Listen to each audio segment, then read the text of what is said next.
dividió en cada autor el 80% del texto y el 20% del texto. Es decir, que de esas 40.000 palabras, separó 8.000 palabras, ¿verdad? 8.000 palabras a las que les quitó toda seña de identidad y las convirtió en un texto anónimo, ¿de acuerdo? Y el resto de texto lo mantuvo con las señas de identidad y con el nombre y apellido del autor que lo había firmado. Esto con los 40 autores. Y a partir de ahí empezó a analizar autor por autor, empezó a analizar los textos que habían quedado, esos textos de 8.000 palabras, esos 40 textos anónimos de 8.000 palabras cada uno de ellos, empezó a analizar su lenguaje para ver si los distintos métodos empleados hasta entonces eran capaces de identificar al autor. ¿Entienden? Es decir, yo he dividido el texto, he quitado las señas de identidad del 20% de cada uno de los textos, y al quitar las señas de identidad los he barajado, les he puesto una etiqueta A1, A2, A3, A4, y he analizado esos textos con distintas metodologías. Y a ver cuál es el resultado. A ver qué metodología es la que es capaz de llevarme y conducirme al texto original, al texto verdadero. Entonces, el resultado es el siguiente, porque lo que yo hice fue exactamente lo mismo, es decir, copiar totalmente el proceso de evaluación del profesor Graeber y aplicarlo a la lengua española, para ver cómo funcionaba en la lengua española.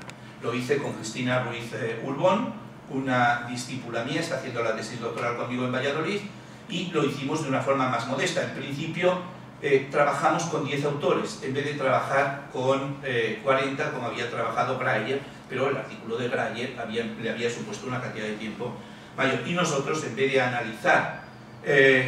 analizar 39 métodos de identificación, analizamos solo 15. Los 10 más fecundos en inglés y los 5 menos fecundos en inglés, para ver también si en castellano se mantenía idéntica proporción. Y se mantenía también la misma tónica. Entonces, vean aquí el cuadro del trabajo del profesor de la Universidad de Arizona. Yo no sé si Carlos tuvo ocasión de conocerlo o no.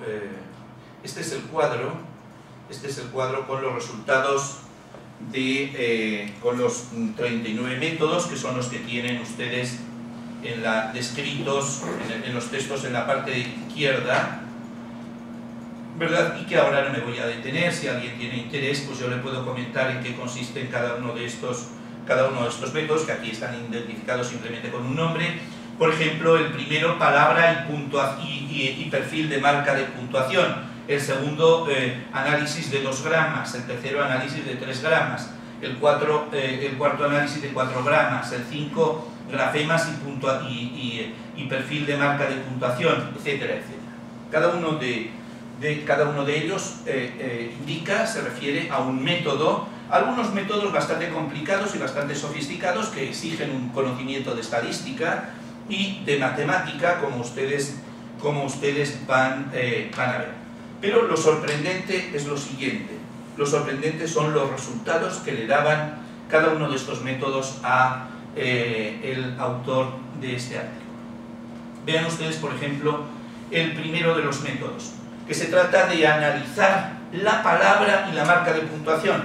Analizar en un autor qué palabra es la que precede al punto, o qué palabra es la que precede a la coma, o qué palabra es la que sigue al punto, o qué palabra es la que sigue a la coma, ¿verdad? Y someter a análisis, someter todo eso a un porcentaje, ¿verdad? Y a partir de ahí ver qué autor de los que llevan nombre es el que más se acerca a ese análisis en el texto anónimo. Vean ustedes, los números que tienen aquí a la derecha indican que con 40 autores, trabajando con los 40 autores, en la comparación, el grado de acierto es un 63%. Si se seleccionan solo 20, el grado de acierto pasa a ser 72%. Trabajando para discriminar entre un autor u otro, el método es tan fiable que llega a un 95% de seguridad y de fiabilidad.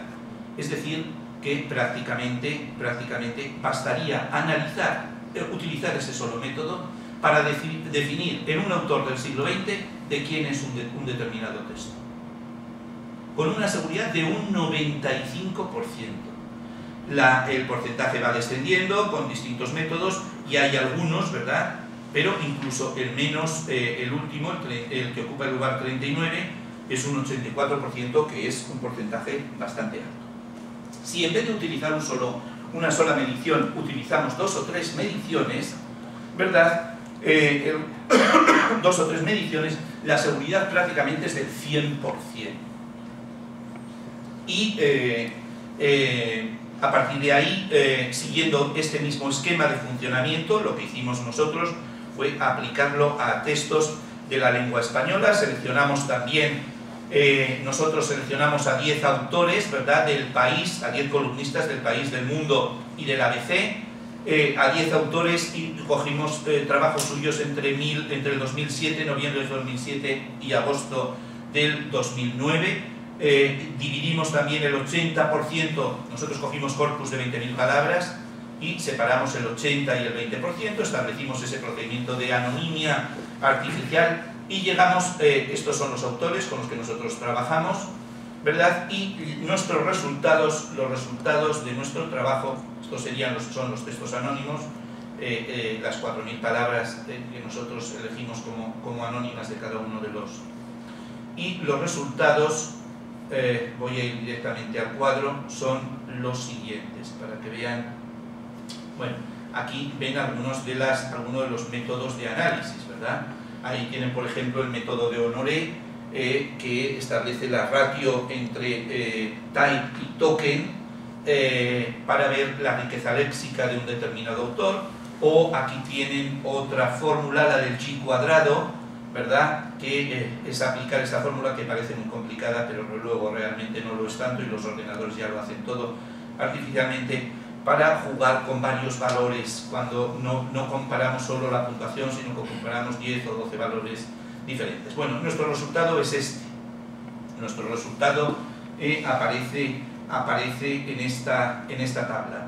La marca de puntuación simple, basta con analizar el porcentaje de 2 puntos, de punto, de coma, de punto y coma. Eso nos discrimina, llega a tener un valor de un 85% en la discriminación entre 10 autores.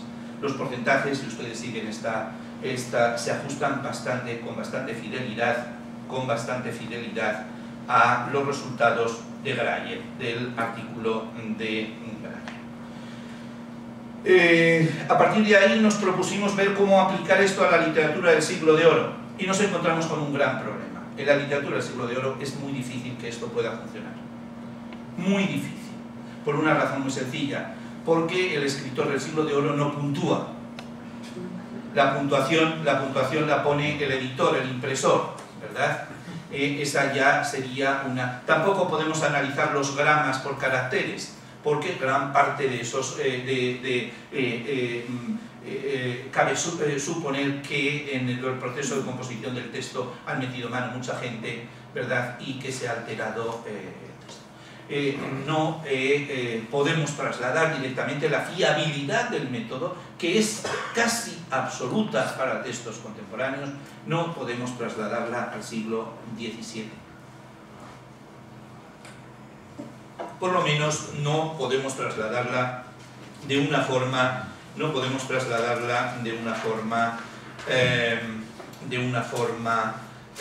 mecánica. Conscientes de esa realidad, consciente yo de esa realidad en mi estudio y en mi trabajo sobre el Quijote de Avellaneda, intenté combinar métodos más tradicionales donde pudiéramos tener una cierta seguridad que el cómputo de las comas, los puntos y estos análisis cuantitativos a los que acabo de hacer referencia no